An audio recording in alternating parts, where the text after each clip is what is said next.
we are very grateful that they decided to give this time for such a discussion here at Sofia University and to make this very important contribution to this attempt to grasp the meaning of what is going on in the world today. But I would not take the valuable time of all the people who have gathered here today, and I'll give the word directly to Professor Mira Markova to present our speakers and moderators in more detail. Dear Professor Danova, distinguished guests, colleagues and friends, the dynamics of the modern world cannot leave any of us indifferent when it comes to the protection of peace. This most precious asset of civilization and the daily struggle to leave our children a fair and democratic world. That is why I am proud that Sofia University is hosting tonight's roundtable. We call it War and Propaganda, but the main goal is the protection of peace. It is my honor and privilege to introduce today's speakers, who are also our eminent colleagues. Professor Mihail Gruev graduated in history from Sofia University's St. Clement Ohridsky in 1994, received his PhD with a dissertation on Bulgarian Muslims in the state policy of Bulgaria, 1944-1959, yes. Lecturer in modern and contemporary Bulgarian history and ethnology of ethnic groups at Sofia University. Head of the Department of Bulgarian History from 2011 to 2015. He was a visiting professor at the universities of Munich, Saarbrücken, Belgrade.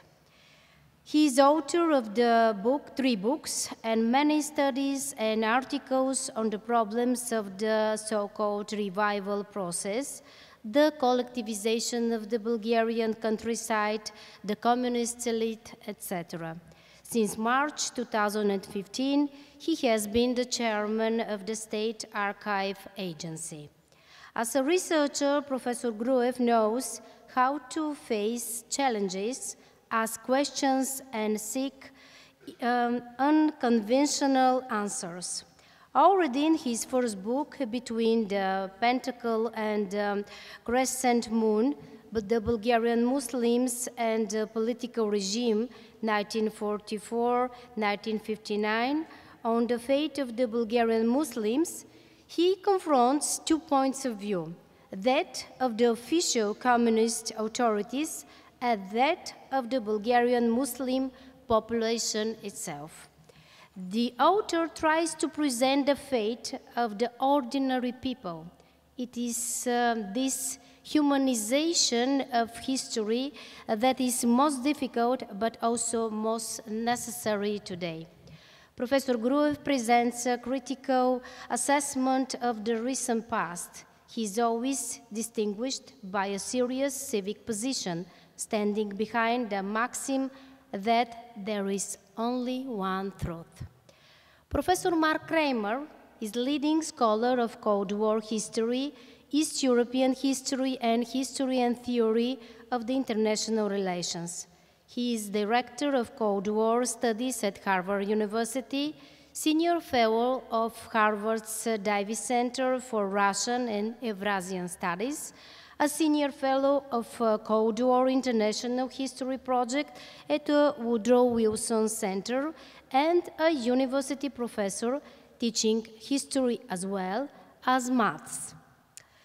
Originally trained in mathematics at Stanford University, he went to study international relations and history as a scholar of Oxford University and an academy scholar at Harvard's Academy of International Studies. For decades, he has been at the forefront of the Cold War scholarship, revealing the twist and turn in Soviet East European and US-Soviet relations and the global dynamics of the late 20th and early 21st century. Mark Kramer combines formidable intellectual breadth with unmatched linguistic and archival skills. In early 90s, he was among the very first Western scholars to gain access to newly opened archives in Moscow and across Eastern Europe. His pioneering primary sources work helped rewrite the history of the Cold War and continued to set standards in the field. Professor Kramer's research interests span a wide range of subjects: the internal politics of the Soviet Union and Eastern Bloc countries, the dynamics of the Cold War crisis, revolutions and conflicts, the nuclear arms race and the global security order, and more recently, the implications of Russia's resurgence and the lessons of the Cold War history. Professor Krammer is the author of more than 200 influential studies, editor and co-editor of dozens of collective works, and his articles have appeared in leading journals in many countries and languages, with Bulgarian among them. In 2022, Ciela Publishing House published his book, The USSR and Eastern Europe, written especially for the Bulgarian readers. He has served for many years as chief editor of the Journal of Cold War Studies. He has been visiting professor at Faculty of History twice in the past 5 years, in 2021, in 2024-25, lecturing students in one of our leading MA programs, Crisis, Conflict and Diplomacy in World Politics. I remember his estimate and the first in-person lecture after the pandemic, lockdown, and those months of the online teaching that he delivers especially to doctoral and MA students from Sophia University. We are truly fortunate to have him with us today, and I'm proud to call Mark Krammer our friend. Our third guest is Professor Serhii Plохий, one of the world's famous historians of Eastern Europe and Ukraine. He is professor of Ukrainian history at Harvard University and is the longest-serving director of the Harvard Ukrainian Research Institute between 2013 and 2025. His career has been dedicated to illuminating the history of Ukraine, Russia, and Eastern Europe, and his scholarship has profoundly shaped how we understand the political, social, and cultural dynamics of the contested region. Trained in both the former USSR and the West, Professor Plохий was combined deep archival research with broad analytical vision. His work consistently bridges national history and global history, showing us how the struggles of Ukraine and its neighbors are not peripheral but central to the history of Europe. The range of his scientific interest is impressive. He was written on history of Ukraine and its nationhood, emphasizing its pivotal role in European history, nationalism in Eastern Europe, the Russian Empire and the Soviet Union with sharp insights into the legacies of imperialism and totalitarianism in the final days of the USSR. The international relations and nuclear history, including groundbreaking studies on nuclear arms race and disasters, especially Chernobyl, in both Cold War and post-Cold War period. Serhii Plохий is the author of many widely acclaimed books and articles. His books have been translated into more than 20 languages, Bulgarian included. Let me mention just a few: The Origins of the Slavic Nation, Pre-Modern Identities in Russia, Ukraine, and Belarus. The Cossack Myth, History and Nationhood in the Age of Empires. The Last Empire, The Final Days of the Soviet Union. Yalta, The Price of Peace. Chernobyl, History of Nuclear Catastrophe. The Gates of Europe, A History of Ukraine. The Russo-Ukrainian War, practically one of the latest, and the most recently, The Nuclear Age, an epic race for arms, power, and survival, published practically a month ago.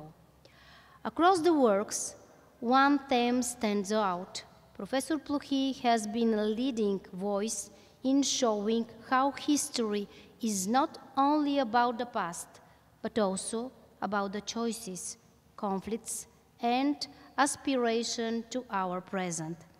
His insights have reached far beyond the academy, shaping public debates, informing policymakers, and helping global audience better understand the current war in Ukraine. It is difficult to think of a historian whose scholarship speaks more directly to the challenges of our time, and I am truly happy to welcome him to Sofia University. I sincerely wish success to the roundtable, in which our esteemed guests will be moderated by Mrs. Gergana Pasi, President of Pan-Europe Bulgaria, and Associate Professor Boris Stoyanov, my valuable colleague from the Faculty of History. Please join me in giving a generous welcome to Mihail Gruev, Mark Kramer, Serhий Плохий, Gergana Pasi, and Boris Stoyanov.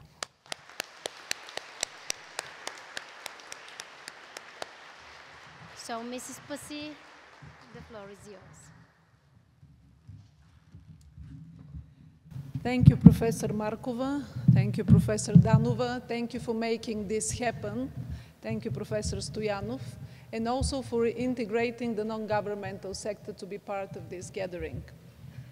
Honestly speaking, I have been on stage quite often surrounded by men only, but never in my life I have been on stage surrounded only by historians. And that's why I will start with a quote from Winston Churchill, who says that democracy is the worst form of government except for all the others, which was beautifully paraphrased by our guest of honor today, Professor Plохий, who said, historians are the worst interpreters of contemporary development except for all others. And since I cannot say for you, but I personally am very disappointed by the hypocritical reading that our politicians offer to the things that are taking place in Europe nowadays, especially to the war in Ukraine, we turn to historians. We turn to people who are masters in history, who can provide us with the facts from the past that can help us all the things that are taking place today. I would like very much to thank personally to Associate Professor Boris Stoyanov, who has been driving this visit and made it happen. And I must tell you that together with Professor Markova and Professor Stoyanov, we are thinking that this can be only the beginning of a series of conversation based on history, which would help us read better and more adequately what is taking place nowadays in Europe and in the world. Without further ado, I would give the floor now to the Bulgarian professor, who is going to, Mihail Gruev, who is going to present the Bulgarian point of view when we talk about war and propaganda. And I'm really happy to have an expert like Professor Gruev here with us, who, apart from the rest, is also, as chair of the Bulgarian archives, is, so to say, a custodian of our collective memory. So, Professor Gruev, the floor is yours.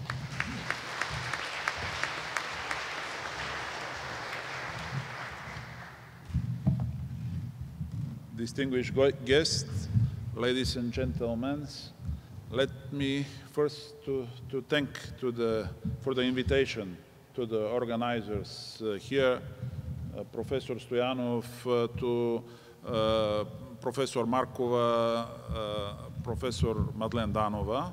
It is a pleasure and honor for me to be here. I would say not to present the Bulgarian point of view, but present my point of view about the war, propaganda, and their Bulgarian context. It is well known that war and propaganda have been inextricably linked since the dawn of human civilization. Many defeats have been presented as victories, and many victories have been presented as defeats, precisely by means of propaganda in the name of power and the achievement of specific political goals. It aims to blur objective facts and truth to the extent that it becomes possible to swap causes and consequences or to replace them altogether. In many of major conflicts back in history, propaganda, understood more broadly as a process of indoctrination and specific modeling of the thinking of one's friends and foes, has been relied on to no less extent as armament. Today, when the war in Ukraine has been waged close to our borders for almost 4 years, when the clouds over Palestine are increasingly tickling, when the feeling of anxiety and uncertainty is gradually overwhelming tens of millions of people around the world, propaganda is acquiring new and unexpected dimensions. It is becoming especially important in European societies charged with crisis and instability, suffering from deep internal divisions. Russia's aggression against Ukraine has dug new dividing lines in the societies and inflamed all healed wounds. This applies with particular force to Bulgaria as well as to many other East European countries. In them, the objective facts of the aggression interacts in a complex way with historically formed emotions, sympathies and empathies, antipathies, and ultimately leads to a serious polarization of public opinion.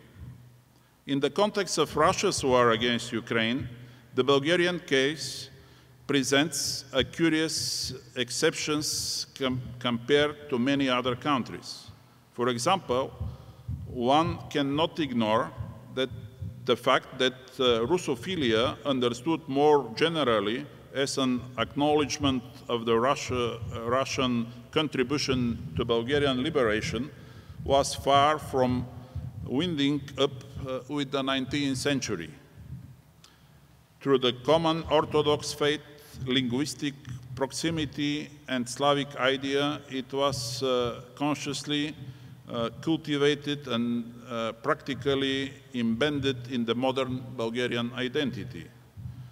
To all this, after World War II, Sovietophilia should be added, purposely modeled by the regime precisely as a continuation of the old Russophilia. In fact, it is about the penetration of communist ideology deep into the social fabric of Bulgarian society, when in the collective consciousness the Soviet Union was understood as a synonym of Russia, and loyalty, it also means loyalty to the system itself. Thus, paradoxically, at first glance, the Soviet Union, which practically destroyed the Russian Empire and emerged in its place, began to be perceived not as an alternative, but as its continuation in the changed circumstances. A complex amalgam resulted between traditional Russophilia and a newly imposed sympathy, or at least loyalty, to the communist regime, encompassing significant layers of the Bulgarian society. The third pillar of pro-Russian, already toughed as a pro-Putin sentiment of Bulgarian soil, emerged in the years after the collapse of the communist regime. It stabilized in the years of transition in condition of general disintegration of statehood, swirling crime, impoverishment of broad layers of social and general insecurity. The straightened nostalgia for the communist past on one hand, but also the search for a strong hand, an imaginary statement capable of combating this shortcoming and pointing out some new path. Not a small part of this category of people recognized Vladimir Putin's Russia as such a model and launched for it to be reproduced in Bulgaria. Indeed, his followers in the political establishment turned out to be less successful than their patron. Initially, these sentiments were expressed by the Ataka party, led by the journalist Volen Sidorov, but today it has remained only an exotic memory. To a large extent, its place in the political life and its electorate were taken by the newly emerged political party Возрождане, whose leader Kostadin Kostadinov practically has no civic profession. It should be noted, however, that thanks to certain personal qualities of his and coincidence of circumstances, he managed to expand the influence of his party, attract additional votes precisely from the marginalized and therefore radicalized circles of Bulgarian society, and double the electoral result of his earlier predecessor. Thus, he was noticed in the Kremlin and was solidly supported by his patrons. It is no coincidence that he himself received his nickname Kopeikin from the Russian coin kopeka, today no less popular than his own name, and his supporters the derivative Kopeiki. And here we return to the subject of propaganda again.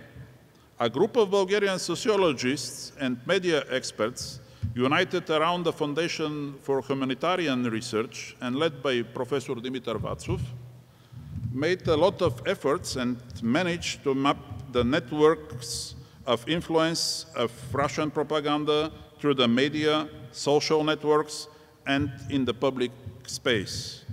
The path of penetration of fake news, their retransmission and retailing by certain media, their pickup by the so-called trolls, and ultimately their spread like poisonous mouth throughout the entire electronic space were revealed and illuminated.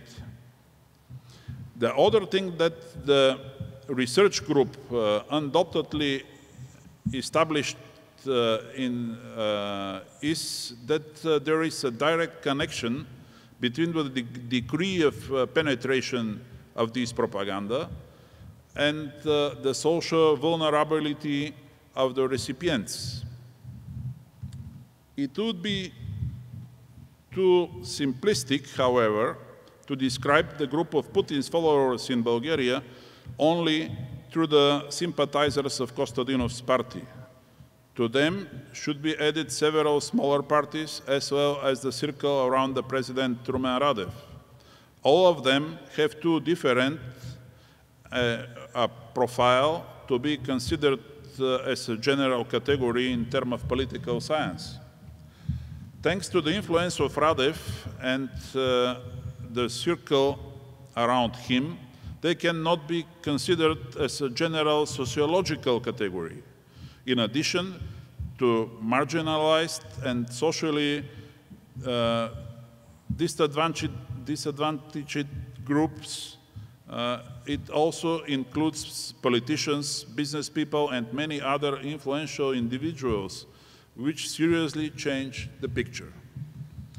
Thus, all these factors operating in parallel, both historically formed and completely new, created a new socio-political hybrid, Putin's fifth column in Bulgaria, which, like any hybrid, turns out to be more resistant than its basic components.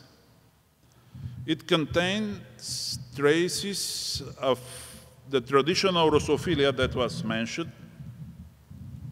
and some kind of nostalgia for the communist past, and hostility to the West in the broad sense of its concept, and a thirst for a new firm hand and an echo of main postulates of Putin's propaganda. I thought about all this during a conversation with an acquaintance of mine, a relatively low-level police officer. Relatively soon, he expressed his indignation that the war in Ukraine continues and the Ukrainians continue to resist.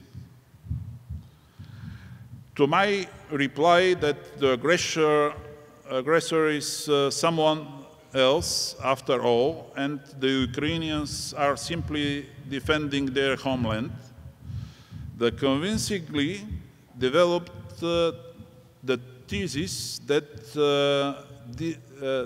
these were Bandera's people who were the first to start the aggression, and Russia was forced to define its authority as a great power. Of course, it was pointless to continue the conversation. I simply parted ways with him. However, I thought about the term Bandera's people he used. He certainly had not heard of Stepan Bandera,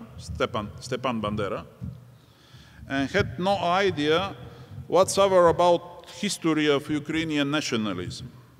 But he used this term nonetheless. It is obvious that he had heard it somewhere. I remember that his father was also a police officer, and his father-in-law was an officer of the former communist state's security. As is known, Marxist-Leninist education in these circles was leading in their educational process, which is why it was quite logical that they had heard something about Banderovci. Their knowledge was certainly refreshed by modern Kremlin propaganda and evidently seriously tough to their younger relative. The described case is a clear example of the hybrid social nature of phenomenon of Putin's adepts in Bulgaria, in which all these factors that I spoke about are reared purely biographically. The case is also very identical to the one described in the memoirs of Elena Bonner, the second wife of Andrei Sakharov. She tells of an incident in the distant 1971 when she and her husband go into a taxi in Moscow. The taxi driver turned out to be a very talkative young man who all the time tells them different stories in a great detail. In one of them, in order to specify the time in which the event took place, he says, "About 3 years ago, when the Czechs attacked us." When her husband asked who attacked whom in 1986, the taxi driver added even more convincingly, "Yes, yes, you remember when the Czechs attacked us in Prague." It turns out that although there is a difference of 54 years and several thousand kilometers between the two cases described, they are typologically quite similar. In essence, they show the complete helplessness of rational arguments in their dispute with propaganda. It has to brainwash its victims that cause and effect, truth and lies, have completely switched places. Having any kind of debate in such cases turn out to be completely useless.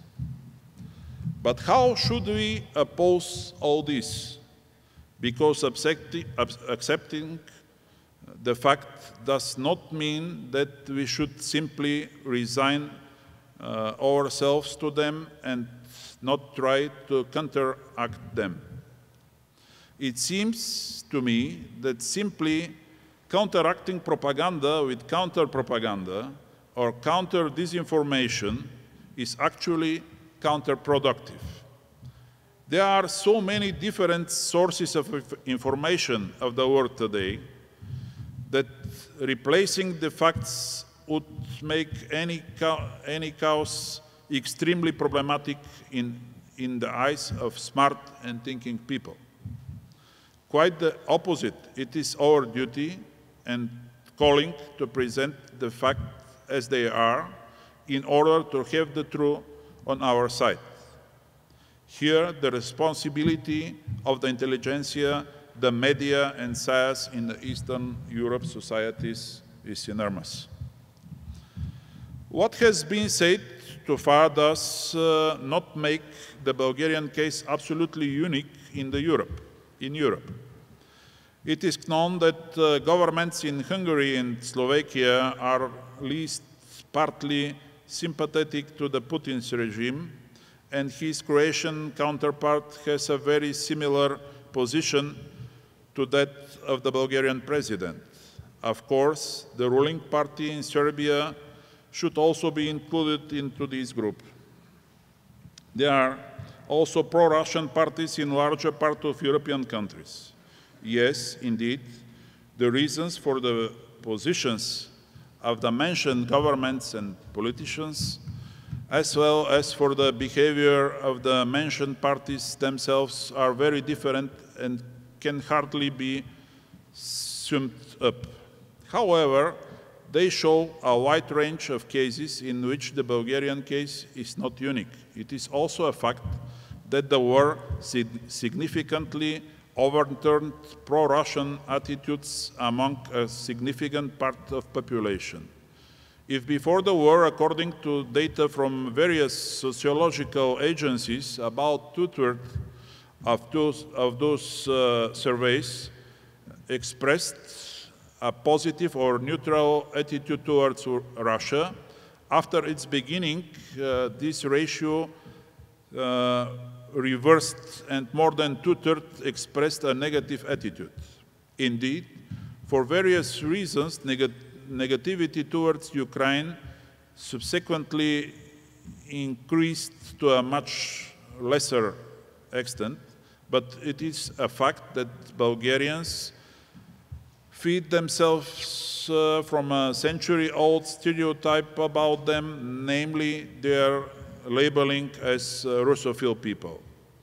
This trend is also clearly evident in the debate about the monument of the Soviet army located here in the center of Sofia.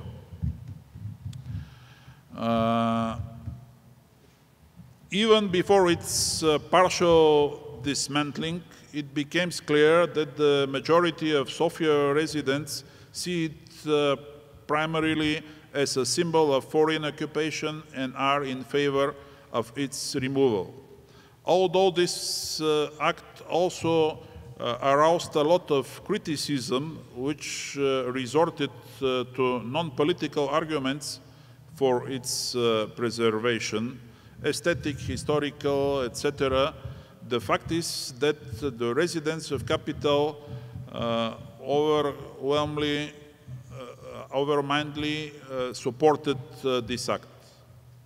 Other examples could be cited that point of serious change in the thinking of the majority of Bulgarians over the past 4 years. However, this change should be not overestimated. As sociologists claim, still about 1/3 of the people in our country sympathize with Putin's Russia to variety degrees, and this is a real problem that the Bulgarian society is facing. In conclusion, I would like to emphasize once again that the war has led to a serious shake-up of Russia's position in Bulgarian society, but it cannot yet be said that the trend is irreversible.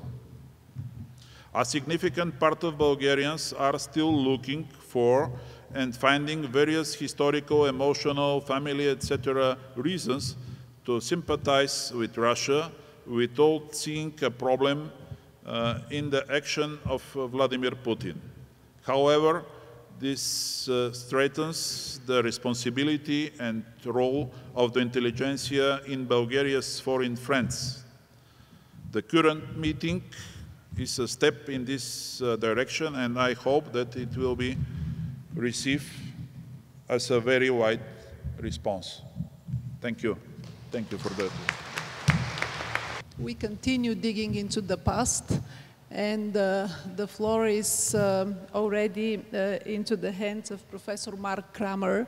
Probably many of you would know him because he has come to Bulgaria quite often, including being visiting professor to the American University in Blagoevgrad and in Sofia University too.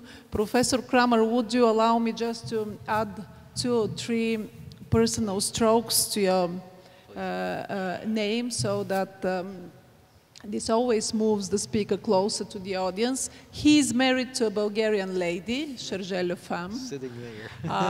He's also of Latvian origin, though born in Boston. And he, surprisingly to me, is originally professor in math and then a master in history. So thank you, Professor Krammer, for being part of today's event. The floor is yours. Okay, thank you very much. Thank you, Yana Pasi, to Madlen Danova, to Mira Markova, to Boris Stoyanov, and also to my fellow panelists. I'm very pleased to appear here, especially with my colleague and friend from Harvard, Serhii Plохий, and also Mihail Gruev from the State Archive Administration and a real proponent of archival openness in Bulgaria. I am going to be speaking not about the U.S. perspective on propaganda. I'll be speaking about my own perception of how things shape up in the United States. A lot of what Mihail Gruev said about the situation in Bulgaria resonates with the situation in the United States, where you have certain groups and individuals who are distinctly pro-Kremlin. They have their own reasons in many cases for adopting these views. But quite a bit of it goes back to what happened in 2016 with the US presidential campaign when it became very clear that the Russian government was supporting one of the candidates in that election and gave quite extensive assistance to try to help that candidate win. Now, that doesn't mean that the assistance actually had any net effect, because that's impossible to measure, whether it changed any votes, for example. That's simply unknowable. But we do know that it was very clear that the Russian government, particularly the Russian military intelligence service, was actively aiding one of the candidates. That candidate ended up winning, and then there was an investigation in the U.S. that was initiated by the U.S. Congress and continued with an independent commission that looked at the Russian government's assistance to the Trump campaign. And as a result of that and all of the controversy that it caused, this whole situation now, the war that began in, the full-scale war that began in February of 2022, but even going back earlier to the Russian incursions in 2014, that there has been a distinct willingness on the part of some within the U.S. political spectrum to accept those incursions and to even go along with Kremlin propaganda and even to repeat Kremlin propaganda. There is a well-known talk show host, or not talk show host, podcast host in the United States named Tucker Carlson, who went to Moscow, made really quite disgustingly pro-Kremlin broadcasts for his podcast, and also interviewed Putin, among others, in a way that was clearly designed to promote the Kremlin point of view. And all of that is really, I think, impossible to understand without looking at what happened in 2016 and the aftermath of it. So the presidential politics really has affected U.S. perceptions of propaganda during the war, that there are some groups that are perfectly willing to accept Russian views of how the war started. One of those happens to be the U.S. president, who several times this year has said that Ukraine started the war. He has repeated that often enough that I think he probably believes it, although it's still unclear to me. But he clearly has a notable animosity toward Ukraine that is also somewhat separate from the war, which goes back to 2019 when President Trump sought to enlist the then newly elected President Zelensky, very recently elected president in Ukraine, Volodymyr Zelensky, and to have him provide assistance in trying to discredit the Biden family. And so when Zelensky wasn't quite sure how to approach that, it really caused Trump to dislike, I think, Zelensky personally, quite apart from what he felt about Ukraine. And that too has to be taken into account in understanding the U.S. government's approach to propaganda in the war that Russia launched in February 2022. So let me just say, it is clear for scholars like myself, Russia started the war. It wasn't started by Ukraine. It was started by Russia. Russian troops moved into Ukraine on the 24th of February 2022, and that launched a war that has continued to this day. It is one of the clearest cut cases of aggression there have been over the last 80 years. And so that issue shouldn't be in debate, but it is now. The US and NATO efforts to counter Russian propaganda and disinformation in Russia's war against Ukraine for the first 3 years of the war were pretty consistently made vigorous efforts to counter and debunk Russian propaganda and disinformation regarding the invasion of Ukraine and other matters. There were numerous US government bodies set up to do that. There were numerous US officials who were designated to take that role. Over the past 8 months, that is under the new US administration, though all of those efforts have basically both diminished and eventually disappeared, the US government recently has dismantled the agencies that had been responsible for countering and blocking malevolent Russian propaganda. And again, this isn't just an accident. This has been very much set out by design. First of all, in mid-March of 2025, there were numerous agencies that were targeted for closure by an executive order issued by the president. These include well-known institutions here in Bulgaria that operated in Bulgaria, Radio Free Europe, which had broadcast to Bulgaria all during the Cold War. So Radio Free Europe was one of these agencies targeted for closure. Radio Liberty, Voice of America, which also broadcast here to Bulgaria. And all of these stations had been broadcasting extensively about the war, and particularly made efforts to counter Russian propaganda dealing with the war. These agencies early on in the current administration were targeted for closure. As well, in the US Department of Justice, the US Department of State, the US Department of Homeland Security, units designed to counter Russian propaganda were closed or severely scaled back in the spring of 2025.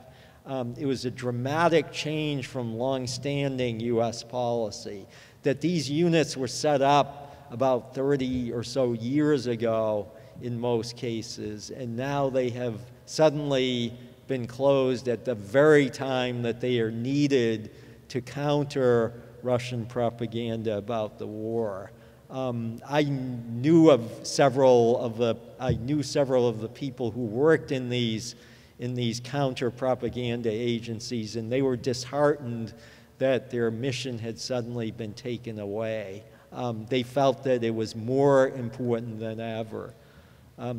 Most recently, in August of 2025, the U.S. Director of National Intelligence, Tulsi Gabbard, brought a permanent end to a little-known agency, but important one, called the Foreign Malign Influence Center. Until late 2024, it had been doing a first-rate job exposing and countering Russian propaganda and disinformation efforts. It was involved in indictments that were brought against pro-Kremlin NGOs in the United States that had been accepting funding from the Russian government. And there were indictments brought against them for having failed to register as foreign agents. That was last summer.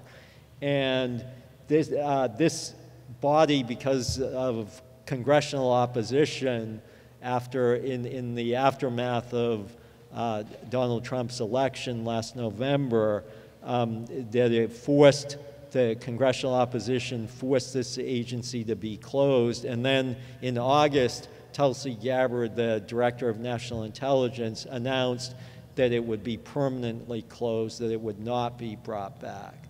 So what we have seen then in the last 8 months, unfortunately, represents a real retreat from efforts to counter Russian propaganda.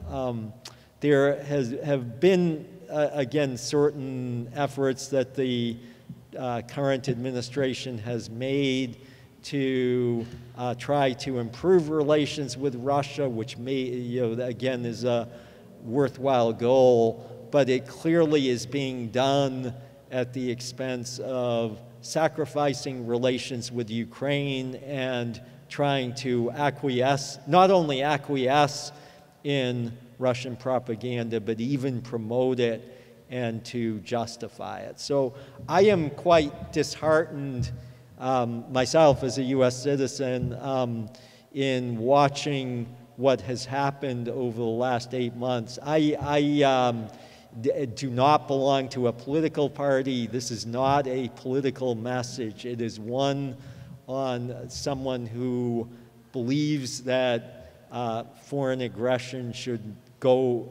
be punished, and that those who commit it should not be rewarded and allowed to get away with it. And that's why the propaganda that is now flowing more freely in the United States is something that I do think that NGOs, if the US government won't seek to counter it, then NGOs really need to step up their efforts. And fortunately, there are such good NGOs to try to do it, but it will be a much more difficult task now than it was until fairly recently. Thank you.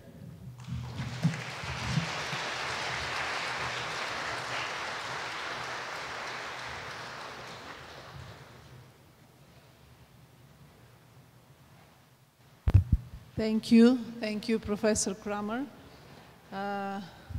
Now I turn to, I may say, our guest of honor, Professor Serhii Plokhy, who, without exaggeration, can be named the most prominent Ukrainian historian in the world. He visits our country for the first time, and I'm sure it won't be for the last time. Professor Plokhy, he is professor of Ukrainian history. Till recently, he has been the Harvard director of Ukrainian Research Institute, and only in late June he received an honorary degree from Oxford University. Professor Plokhy, we all are looking forward to hearing your message. Thank you.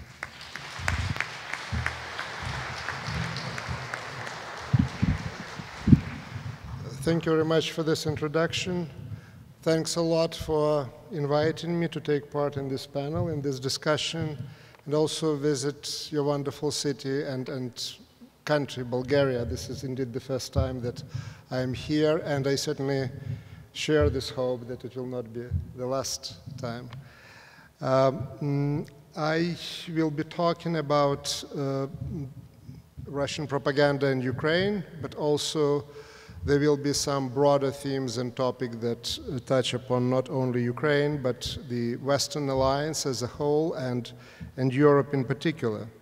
So we are in the middle of the largest war in Europe since 1945.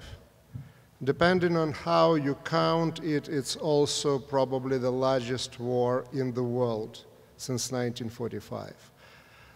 The sort of the equipment that is used, how long it is, the length of the front lines, all of that sets this war apart as a very important moment, potentially turning moment in the international history of the region, of Europe and the world.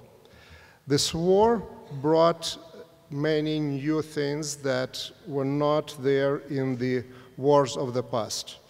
On the one hand, it shares with many liberation wars and wars that accompany the fall of the empires many features, but as I said, there are also new features, and mostly they're related to changes that came into our society with technology.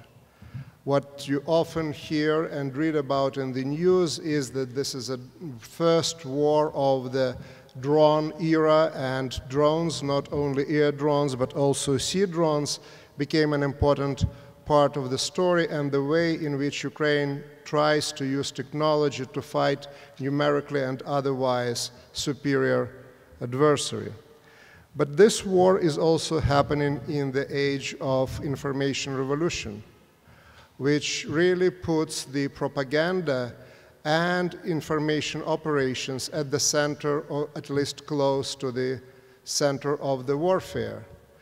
The propaganda is not something new for war and for conducting wars. We had that in the past as well.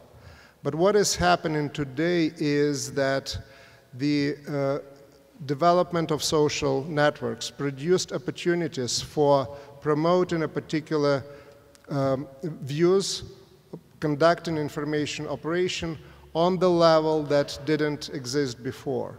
The term that exists to define this war in particular is a hybrid warfare, where there is a combination of military and non-military operations, and propaganda is at the very center of it. I will, in my remarks, I'll focus on the three key themes that exist in the Russian propaganda during the entirety of this war. The war didn't start in February of 2022. The war started in February, late February of 2014. So it is 8 years longer than we normally assume. And the way how to check it to see when the war did start, one of the ways to do that is look really at the propaganda operations, information operations, and see whether the themes are consistent or not. The three themes that I am going to touch upon will be the theme where the history is used to deny the right for Ukrainian nation and Ukrainian state to exist, presenting them as illegitimate, something that was not supposed to be there, a mistake of history that has to be fixed. When Putin was saying to former President Bush that Ukraine is an accidental country, the half of the territory is given by this empire and that empire, that was also part of the developing that particular theme. So this is theme number one. Theme number two, it's about the delegitimizing now the current Ukrainian government and the political system that exists in the country by linking it to fascism and Nazism, and defining as one of the goals of the Russian war the so-called denazification. So that's another theme. And the third one on which I will comment, that's about the threats of the nuclear warfare, which come also accompanied with accusations that Ukraine is in violation of the non-proliferation treaties, the country that is dreaming about developing nuclear bomb and is in the process of producing dirty bombs. So let me start with the first theme of using history to deny the right of Ukrainian nation and Ukrainians as a state, as a nation to exist. This is a very important part of the ideology of the war that is deeply internalized by the key figure in all that story, President of Russia, Vladimir Putin. For those of you who maybe watched the interview conducted with Vladimir Putin by Tucker Carlson from the United States, where for the first 30 minutes there was a discussion of the Kievan Rus and 13th century and 14th century, it becomes clear to what degree history is, and particular vision of history, is the driving force of Putin's war and propaganda that accompanies it. At the core of that vision is the term that is used by Vladimir Putin in his essay on the historical unity of Russians and Ukrainians. Before the actual missiles hit Kiev in February of 2022, there was this ideological missile that was launched in the summer of 21, a few months before the all-out aggression, with the whole set of historical pseudo-arguments arguing that Ukrainians they don't have right to exist, but actually they don't exist. The key terms there are that Russians and Ukrainians are one and the same people. And what that really means is not that Russians are Ukrainians. What that means is that Ukrainians are Russians and they don't exist. This is a 19th century narrative developed by people like Vasily Kluchevsky, by Russian Empire back in the last decades of the 19th century and first decades of the 20th century, where there exists only one Russian nation, big Russian nation, and then there are tribes that are tribes literally, that's the word that is used in Russian plемя, that are constituent part of that nation, including Little Russians and White Russians or Belarusians. So we have the 19th century model of Russian nationhood being brought into the 21st century, and that's one of the goals that really Russia tries to achieve in this war. We can look at the occupied territories of Ukraine, where anything that smacks of Ukrainian is being wiped out. This is not even Stalinist period, where the right of Ukrainians to exist at least were formally recognized. When the Ukrainian language was in the schools and literature, none of that is happening in the occupied territories of Ukraine. This is a clear annihilation of entire nation. This is one of the goals in the war, but it's also one of the major propaganda themes that were there already at the very start of the war in 2014. The idea of the new Russia, going back to the Russian imperial ideas that Ukrainians are really Russians, was implemented and was pushed on the Ukrainian population of East and South, and it worked. It worked in a sense that it produced enough discontent, it produced enough mobilization of up to 5% of the people who really then joined the mercenaries, the Russian mercenaries that were coming to Donbass, or the Russian regular army that was coming into the Crimea. That was the goal, that was also the propaganda theme, and it worked in 2014. It didn't work in 2022 because Ukraine changed, and there is a hope there in a sense that you can fight even big propaganda machines and very sophisticated information operations if you mobilize, if you think also about the way how to deal with the enemy narratives, with the narratives that really unite you instead of dividing you. The narrative that divided Ukrainians back in 2014 was the story and debates about World War II. When Russia came into Ukraine in 2014 with well-developed domestically narrative about victory of the Russian people, not the Soviet people, the victory of the Russian people in World War II, the Ukrainians were divided, fighting each other between the veterans, almost non-existent by that time, so it was a battle of narratives. The veterans of the Red Army and the veterans of the Ukrainian insurgent army, the nationalist formations that were fighting the Soviets after 1945 in Western Ukraine. That theme now was, because it also worked in 2014, dividing Ukrainians, it was brought back in 2022. It didn't have much of a traction in Ukraine of 22. It actually, the Russian thinking became the victim of its own propaganda, as it was expected that 2022 would be repetition of 2014, that the Russian troops would be welcomed, that the only resistance that would come from the nationalist, Banderite, Nazi battalions. That was the official expectation. It didn't work that way. No unit of Ukrainian army switched sides when it was expected. No manifestation was there in support of the Russian troops, but there were numerous manifestations opposing the occupation, even in the middle of that occupation taking place. But the theme was to a degree reinvented with the idea that the entire Ukrainian state was now a fascist state and Nazi state. One of the official goals of the War of 22 was denazification of Ukraine.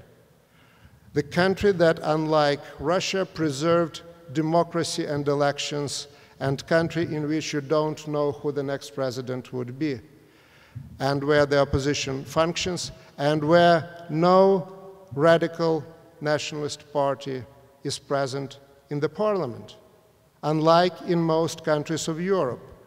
In Ukrainian parliament, there is no nationalist parties. As simple as that. The president of Ukraine is Volodymyr Zelensky, elected by landslide, the person of Jewish background. And he has been accused, first of all, of running the fascist state, and then being a traitor to his own people because he was running allegedly the Nazi state. It didn't work well, but another part, related part of the Russian propaganda that was put forward already in during the last year, that allegedly Zelensky, forget that he is a Nazi leader, but now he was accused that he is not legitimate because Ukrainian constitution doesn't allow presidential elections in the middle of the war. So you're switching the whole thing from, okay, he's running the Nazi state, and that's why he's illegitimate, to he is illegitimate because he is not democratically re-elected.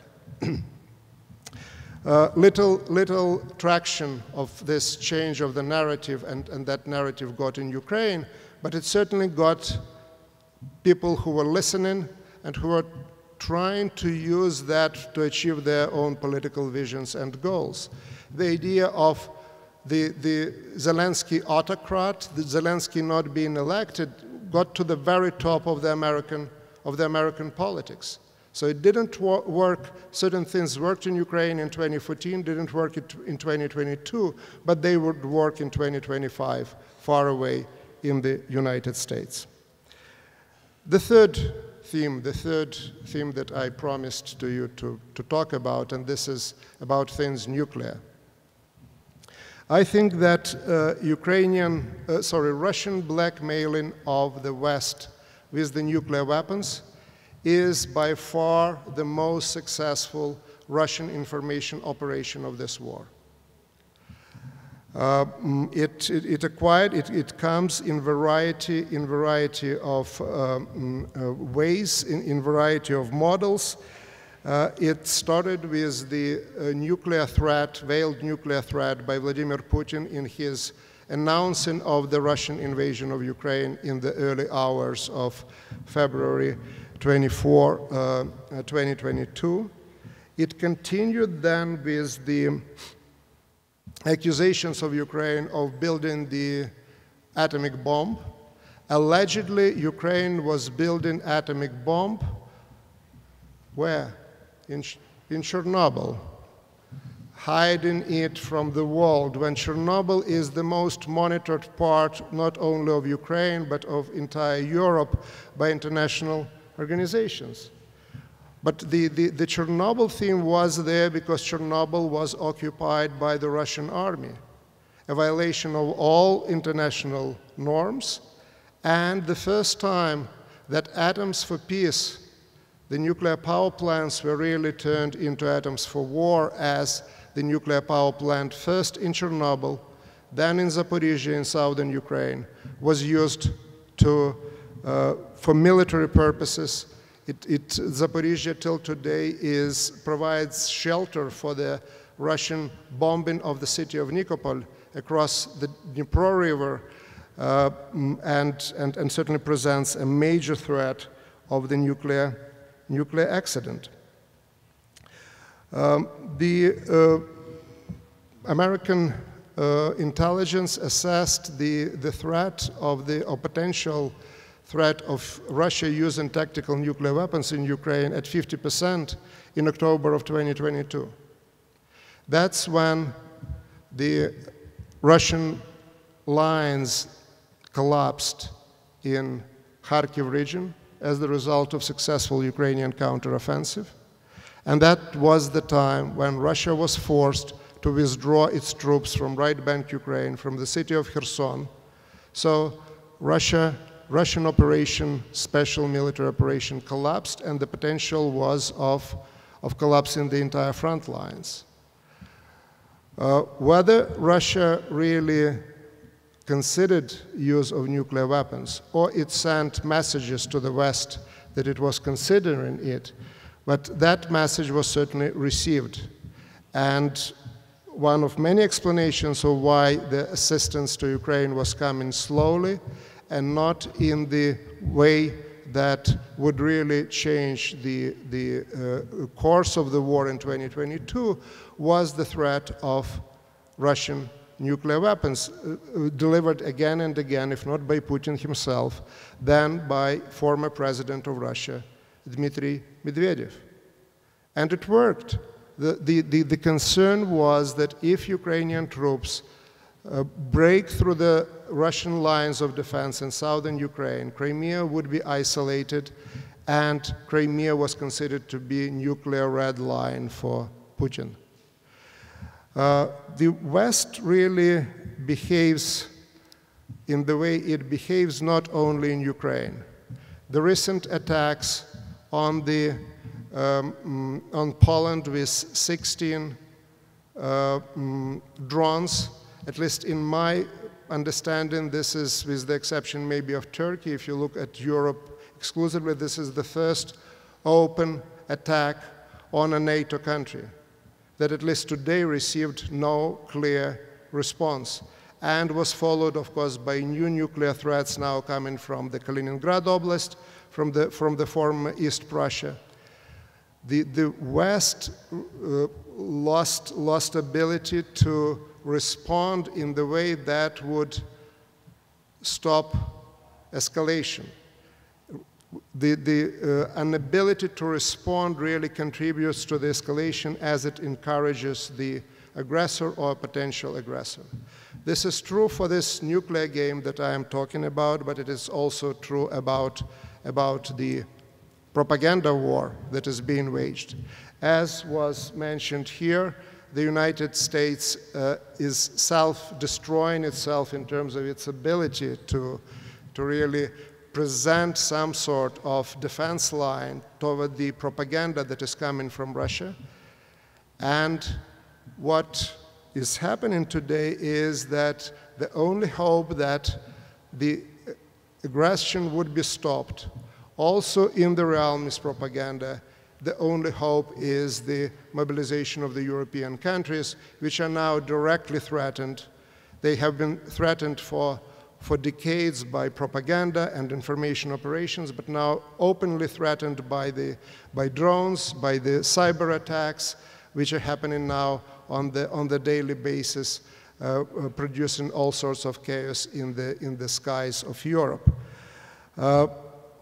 We need to create a common front. We need to coordinate our efforts.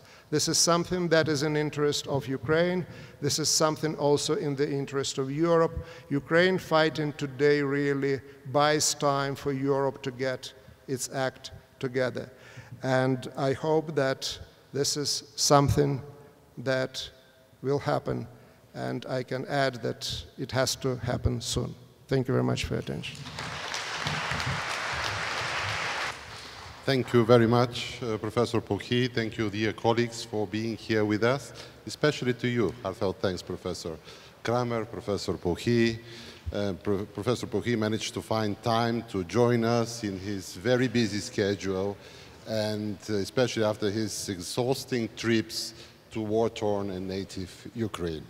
I'll just say a few words, if you allow me, then I will skip all my remarks. Our subject today could not be more urgent. In recent years, Europe has returned to its greatest nightmares of the 20th century.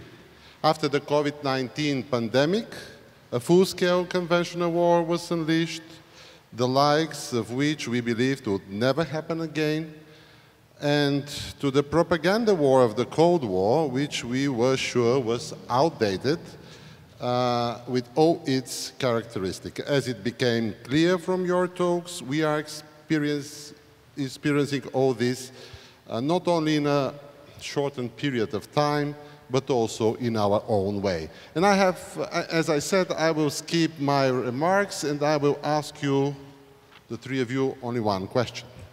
Do you agree with Anne Applebaum's thesis in her latest book that since the beginning of the invasion in 2022, Russia has been relying on formidable allies, especially China and right-wing American extremism, but also minor actors like Iran, Venezuela, and others. That through collective efforts, they have managed to win an important victory, undermining the efforts of the United States and Europe to build international solidarity with Ukraine and impose truly effective sanctions.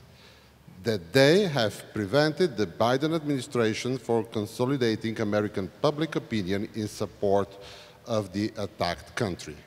And if Applebaum is right, and the autocracies have won the battle, how can our Western world win the propaganda war centered on Ukraine?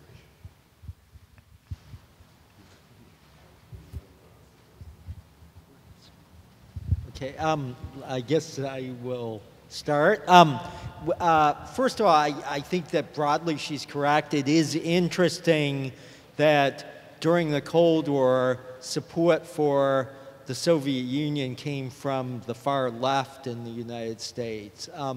It was not the far right that supported the Soviet Union at that point. By contrast now, the bulk of support for Kremlin propaganda does come on the far right. People like Tucker Carlson, as well as members of the current U.S. administration.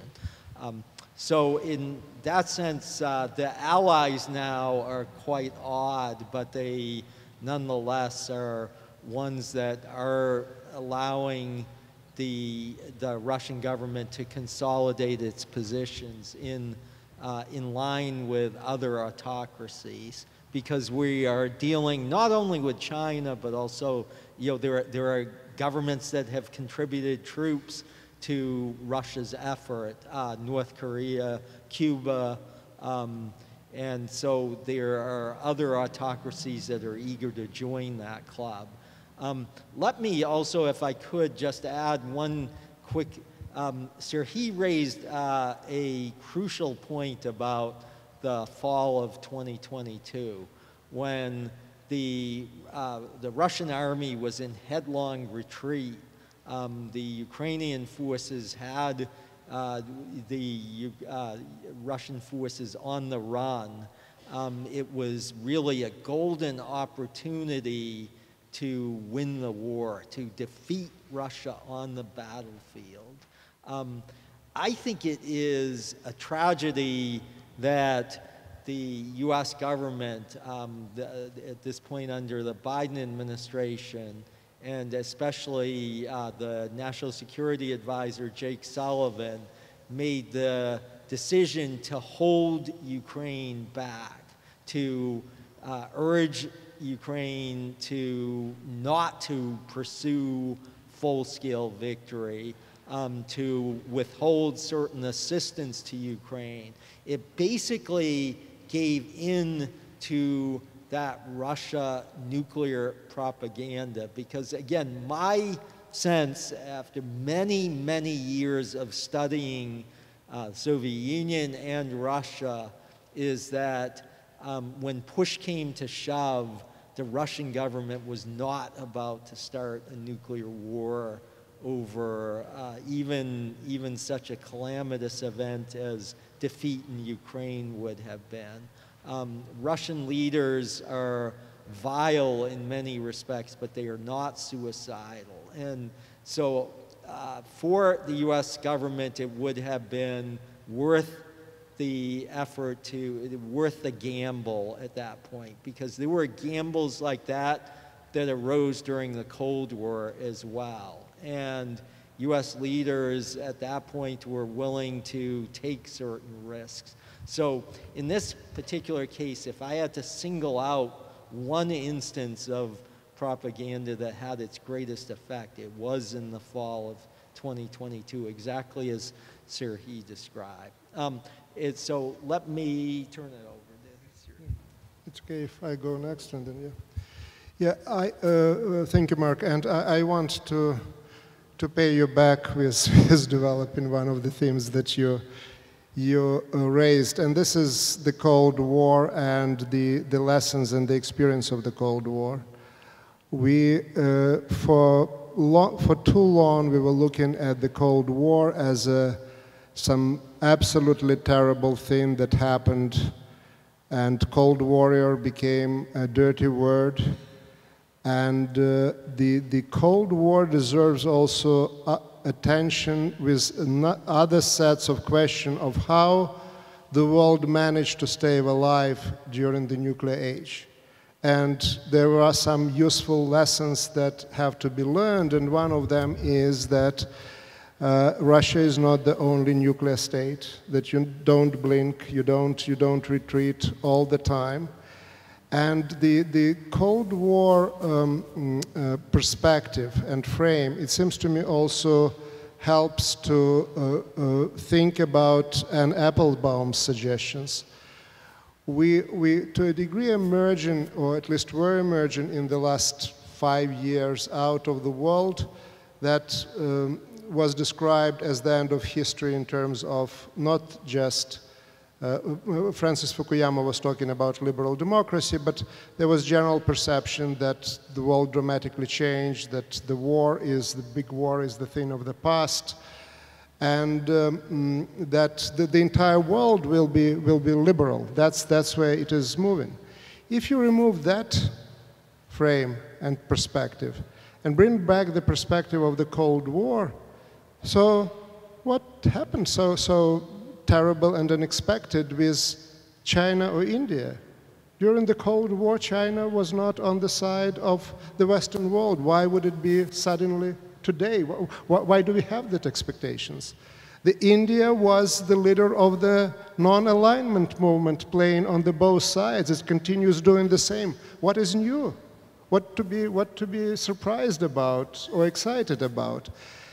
What I think the question that Professor Stoyanov asked is what can we do? And one way actually to try to do what was done during the Cold War, and if it doesn't work, then try something else. And what was back then was the unity of Europe and the United States, and now it's extended. Europe, which is much bigger in terms of population, geography, economic resources, that was during the Cold War. So I would again, it's maybe a little bit self-serving. My advice is hit the history books.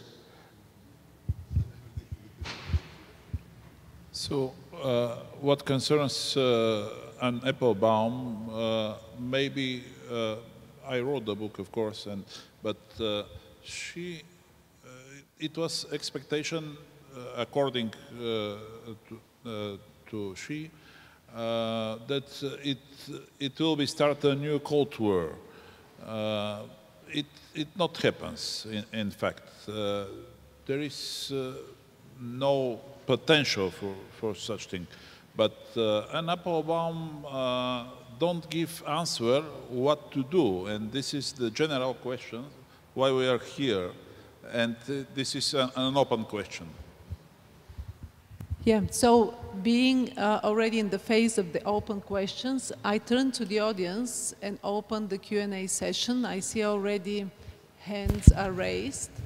I would suggest that you each, when taking the floor, represent yourself, and we'll gather a set of questions, then turn for answers. Ambassador. Thank you very much. My name is Zlatin Krstev. I'm Cyber Ambassador at the Ministry of Foreign Affairs. Thank you very much to all the historians, Pan-Europa and the Ukrainian Embassy. I learned a lot. I was impressed. And a simple question came to my mind, but maybe it will be a complex answer. But at what point of history do you think the relations between Bulgaria and Ukraine were at its best? Was it during the medieval time when Bulgarian priests spread Christianity in Kiev and Rus? Was it at the imperial, Russian imperial time, or was it at the Soviet era or post-Cold War era? And also, how we can use the lessons of the history to improve the relations between Bulgarian and Ukrainian people, which are very good at the moment, but I see a lot of room for improvement in the future, and how we can together find those information operations which try to actually to divide us, not to unite us. Thank you. Thank you. Someone else? Yes, please. One, can you move the mic there, and then Velizar. Hello, my name is Victor Stoyanov. I'm an alumni of Sofia's University and a member of Green Movement. The topic of war and propaganda in contemporary Europe, 3 points of view, gathers. And I would just add just another one. This also means opportunities, and a lot of was said about negative propaganda. And I believe that, let's say, with positive development can be counterbalanced this. And I'll give just one short example, proposal, which is connected with Bulgaria. For example, in our country, we have like a decade, 2, 3 long problem, crisis with blood donation. And now with European funds, they give money for stronger armies, for weapons. But for example, we can reach one sustainable goal, which is... I'm sorry to interrupt you. Can you start with the question, please, so that we are able of collecting the maximum out of the room, please? Sorry for this. All right, the question is why we think that only giving analysis about negative propaganda and war is helping us, you think that is helping us reaching something good, like something that is going to make the people be convinced that that's really bad thing happening, that lies are being developed in our minds and are pushed towards goals that are in Russia, for example. And I was trying to give this example about Bulgaria, that we have 28 country regions. All right, you don't care about Bulgaria. All right, thank you. Thank you. Velizar Shalamanov, the ambassador in Finland. I'm simply asking you very short questions. Thank you, Girgana. Velizar Shalamanov, Atlantic Club of Bulgaria. My question is about Cold War. Yes, it was not so bad because deterrence was working quite well on nuclear level, on conventional level, and even in information space. So the question is how long it will take we to recover and to see again nuclear deterrence and conventional deterrence working in Europe, and what is the role for nuclear deterrence of US and for conventional deterrence for Europe to work again? Thank you. Thank you. Okay, the suggestion is that we give answers and then continue with the rest because there will be too many questions.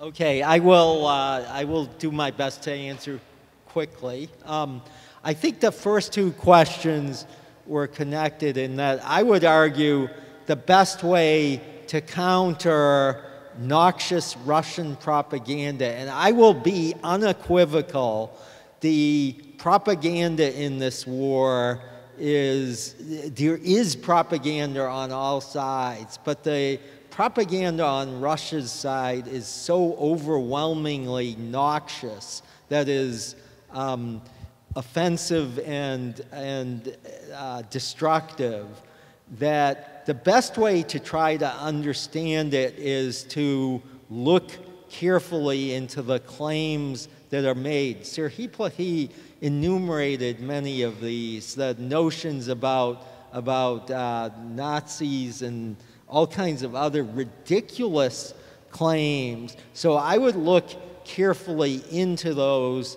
to see how flimsy they are.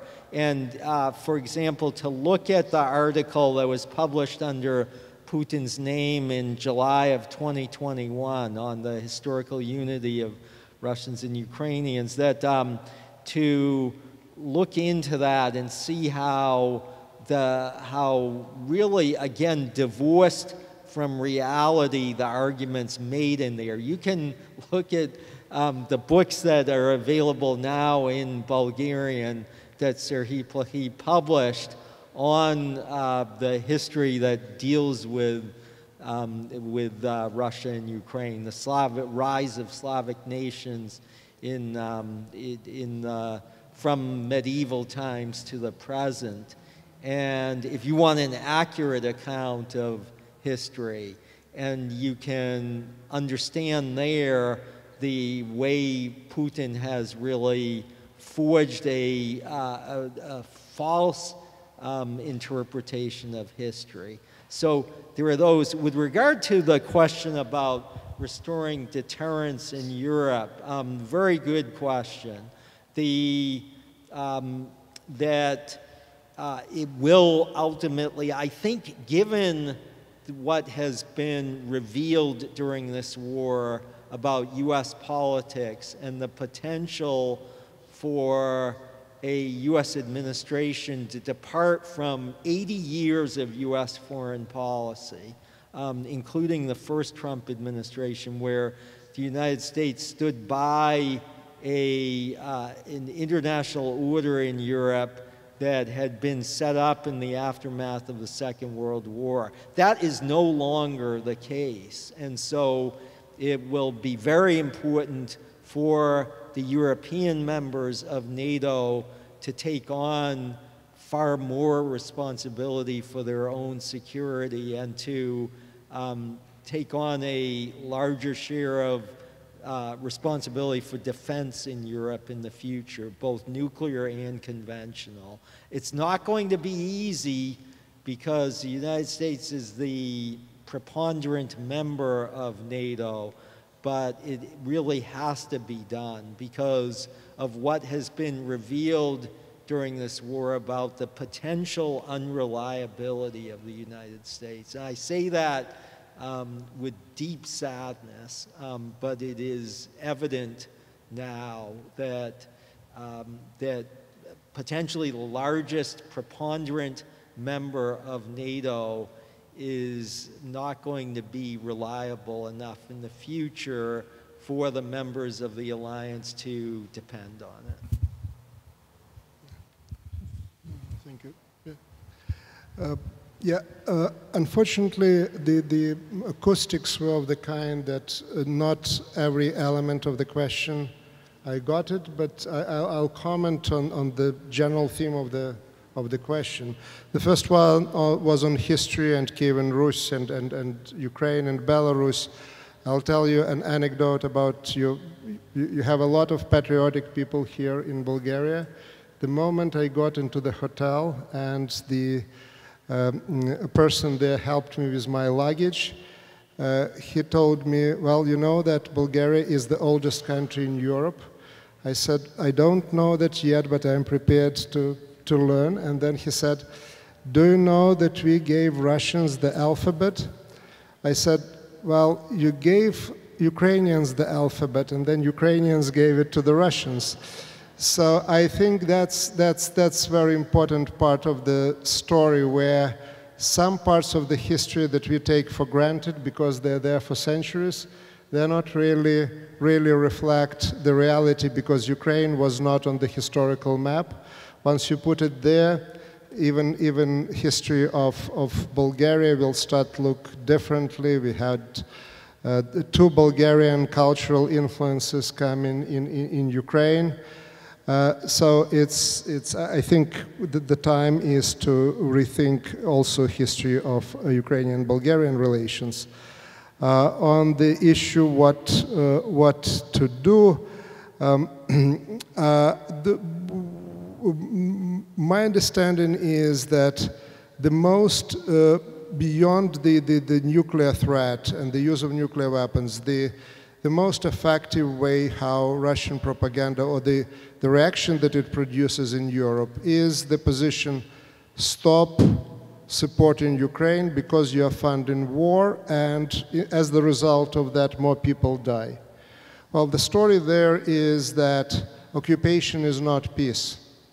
Occupation is continued suffering and delayed war and conflict. And I think that the one way to deal with the propaganda is, of course, to show how incorrect, factual, and otherwise it is. But it is not enough to stop there. It's important to develop and to promote your own argument and your own narrative. Without that, just deconstructing somebody else's narrative will not produce the result. And finally, on deterrence, yeah, I just don't know what to add to what Mark just said, and just add my own frustration to his. But one thing is clear, that Europe is capable and has to develop its own defenses, including nuclear defenses. And again, once again, what I said, Ukraine is buying time to do that, because even if US is back fully tomorrow, what happened in the last half of a year that should make people think about long term, that these things are possible. We didn't know that they were possible until that happened. Thank you. Thank you. Now, the ambassador of Finland, Kirsti, then Professor Boyajieva, Professor Kyosef, and then the third round of questions. Thank you very much for the very interesting discussion, and thank you for the organizers of bringing together these type of dimensions, of rich dimensions on this very, very important issue. We very much believe that, yes, it is time for Europe it's hour for Europe at the moment, and for us all to do our best. And it was very interesting to have your positive connotations on the narratives that we should strengthen to have more unity even in the future. My question is about wanting to dig into the fact that you have, with all your expertise and knowledge of history, I would ask you to predict is maybe the wrong word, but to see your perceptions of the future. What are the next steps that we should be prepared for in terms of propaganda? Thank you.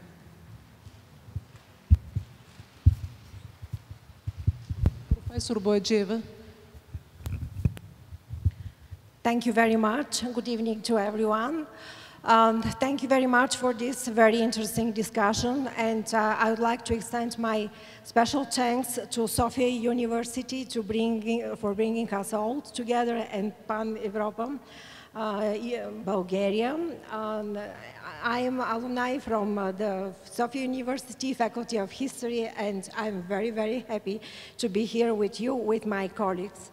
So I do have, I'm taking questions from your preliminary comments and remarks, Professor Plохий and Professor Kramер. And I would like to go back to recent history, to contemporary history of Europe, asking you a question: to what extent have events during the Cold War, especially the final years of the Cold War, affected Russia's war against Ukraine today?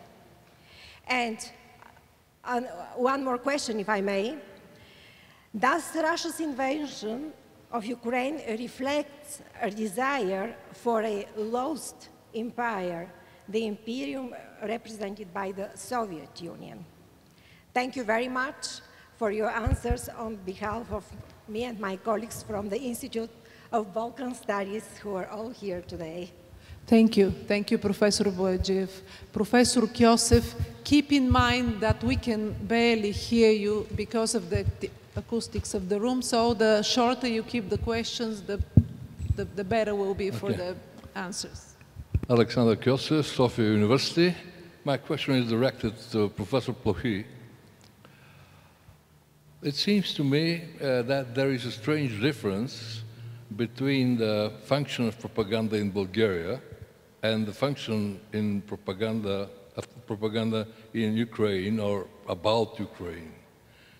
As we have heard, the function of propaganda in Bulgaria is to grasp the minds and the hearts of the people, or at least certain layers and groups of the population, both political and social groups, which are in a very fuzzy situation, and in an insecure way. They should be transformed in a way. Their perception of the situation should be transformed, and they should be made to believe that Russia is right. That means wash of the consciousness. It is obvious that in Ukraine it's not so. The three pillars you mentioned, the Ukrainian nation is non-existent, Ukrainians are Nazis, and we are going to destroy these Nazis by, let's say, nuclear blow. These three important cliches are cliches which nobody in Ukraine will believe. So they don't function as conscious wash. They have some different functions. May you tell us something about these different functions? Because who is the adversary, who is the receiver and the audience of this propaganda?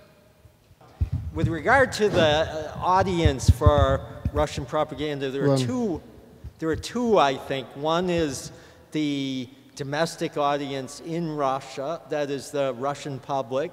Putin wants the Russian public to believe a certain version of the war.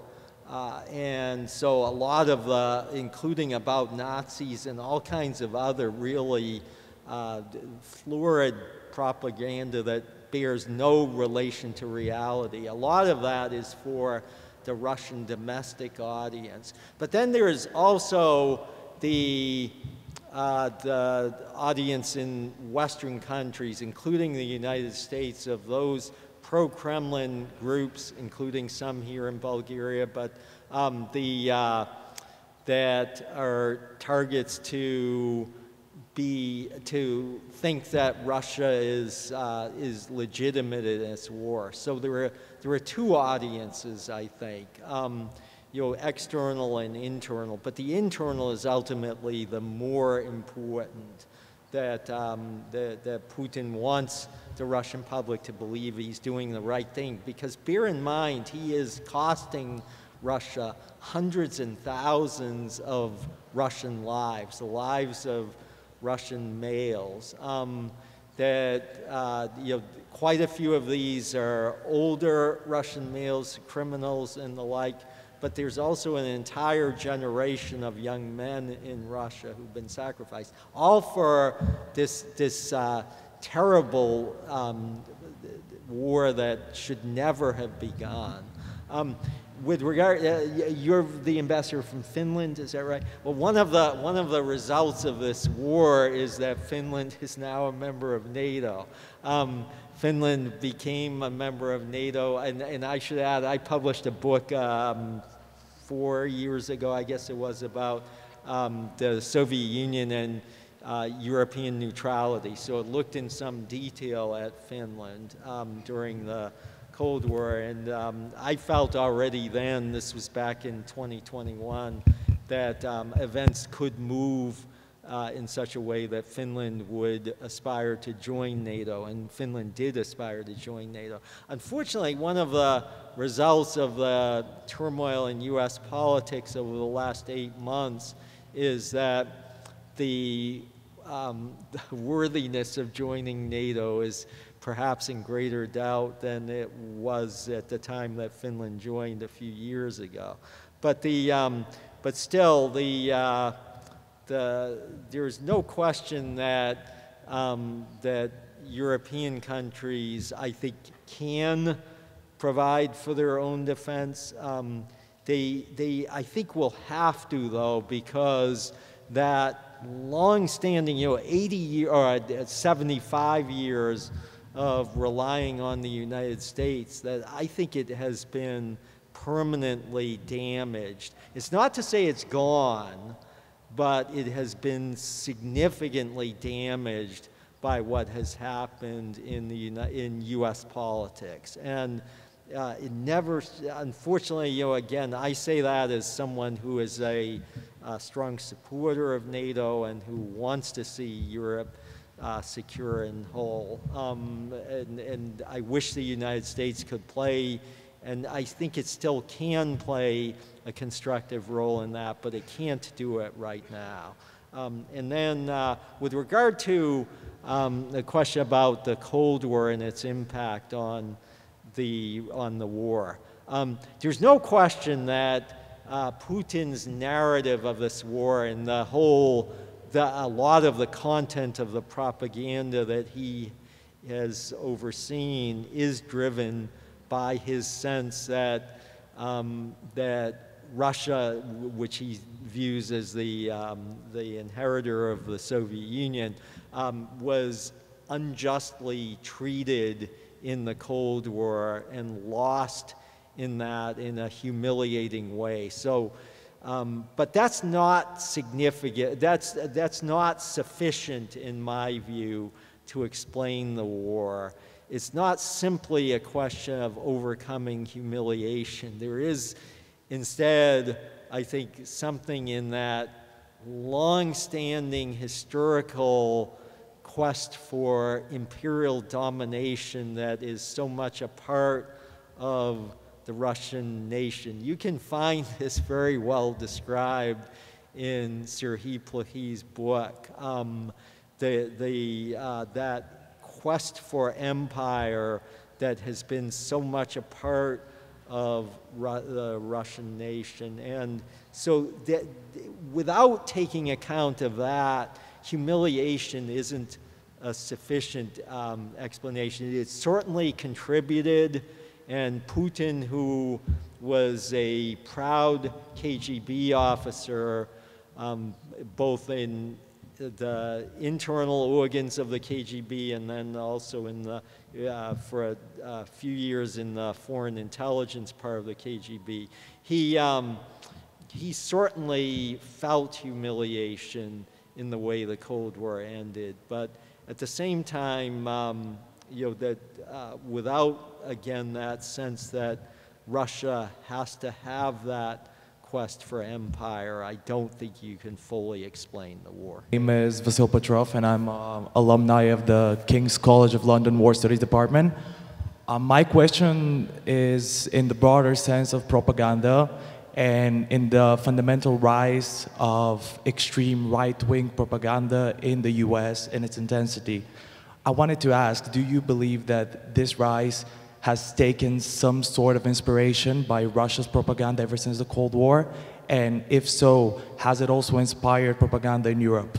Maybe I will ask Professor Krammer also for help with the last question about right-wing propaganda. But so I will comment on the questions that I wrote down. So the first one was on the future, whether we can say anything about the future.